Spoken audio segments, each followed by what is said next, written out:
What's up? Oakley 450 back, and today I'll be doing my first run in the UltraBOOST 19. Earlier this year I ran in the Pure Boost DPR. I really enjoyed that shoe. This is my first experience with the UltraBOOST shoe. Adidas went and broke this shoe down into 17 different components, and then they focused on upgrading and changing 4 main components. That being the upper, the heel cup, the midsole, and the torsion spring in the bottom. The upper on this shoe uses the Primeknit 360 material, which is a really stretchy and a really comfortable material from what I've tried on so far. The changes to the heel cup, they have actually hollowed out the heel cup, and I'd say that's probably just mainly to save weight. The midsole uses 20% more boost into the midsole, and the torsion spring has been tuned to give a better ride. With the 20% more boost and a full rubber outsole using Continental rubber, this shoe actually weighs more than any of the other shoes I've ran in this year. And just for comparison, the heaviest shoe that I ran in this year was actually the Zoomfly Flyknit, and it weighed in at 9.8 ounces. This shoe weighs in at 12.1, so it's 2 ounces heavier around than the Zoomfly Flyknit, but I want to see if that weight actually is noticeable, because it wasn't really that noticeable when I ran in the Zoomfly Flyknit, and that's been a really good shoe to run in. So let's go ahead and let's get this on the first run, and then I'll recap how that run went.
All right, great run this morning. 7:43 average pace, 4 miles, first run in the UltraBOOST 19. Starting off with the upper.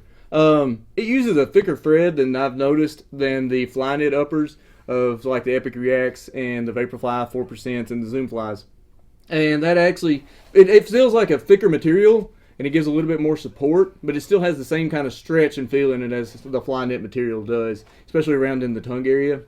And it really adapts to the foot and holds your foot in place really well.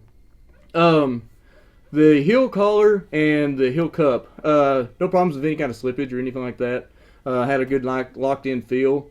The only thing I did notice is because the lacing system is going through this reinforcement, and it is only held in place onto the upper in these small stitched areas on the sides, really had to slide your foot in, get it good and locked in, then snug up the laces, and that would hold your foot in place really well after you got going on that. That's the only really thing that I noticed on the upper, that it would be nice if like this upper reinforcement was actually hooked to the Primeknit upper, just to be able to secure your foot in a little bit better and get that foot locked in really well. Other than that, the upper performed really well, breathed really well, and actually kept my foot really warm, and I think that's in part due to the thicker knit material that is used. But performed really well. It was a 30-degree weather run this morning, so no problems with any kind of cold or anything like that. Moving on to the midsole with the 20% more UltraBOOST foam used in the midsole. I tried it at varying paces just to see where it performed the best at, and I feel like the softest boost material and the best ride in this shoe is more for the from the midfoot forward area. The forefoot of this shoe is really soft, really nice, and really comfortable. Pushing it down to like 6:40 pace and around 7-minute pace felt really great.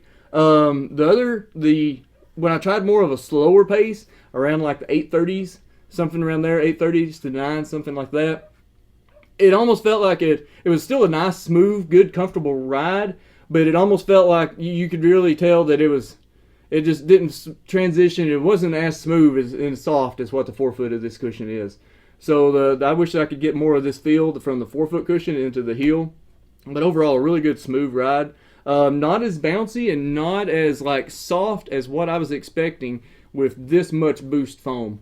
The ride of the Pure Boost DPR that I ran in earlier this year, this one is of course, it's a lot softer and a lot more bounce into it because it's using more UltraBOOST material. But overall, not as much extra as what I was expecting, but still really good ride overall. And the torsion spring, it wasn't even noticeable on the run. I'm sure that it helps with the UltraBOOST foam, giving it some kind of rigidity and some stability. Sort of what the Zoomfly and the Vaporfly does, and it did its job. No problems with that. The outsole of this material uses the Continental rubber outsole, and it's that stretch web that is pretty much a little bit different design than what's on the DPR. This thing, unbelievable amount of traction that this shoe has. I would put it up there with what the traction of what the Floatwide RunFast Pro had. Those little pegs that were on the bottom of the RunFast Pro, unbelievable amount of traction on that shoe. And this shoe is up there with the top, and that's what you would expect with a full rubber outsole on a shoe. And that full rubber outsole on the shoe and the 20% extra boost is what has added the extra weight to this shoe. And but really, not a lot of problems with the weight of the shoe. I was expecting this shoe to be like really like a clunky type ride, and the weight was not really that noticeable. It was somewhat noticeable because I've been doing most of my runs lately still in the New Balance Beacon and in the Pegasus Turbo. So I mean, it is a heavier shoe than those, but overall I'm not what I expected. I expected a lot heavier ride. So I'm really pleased with that.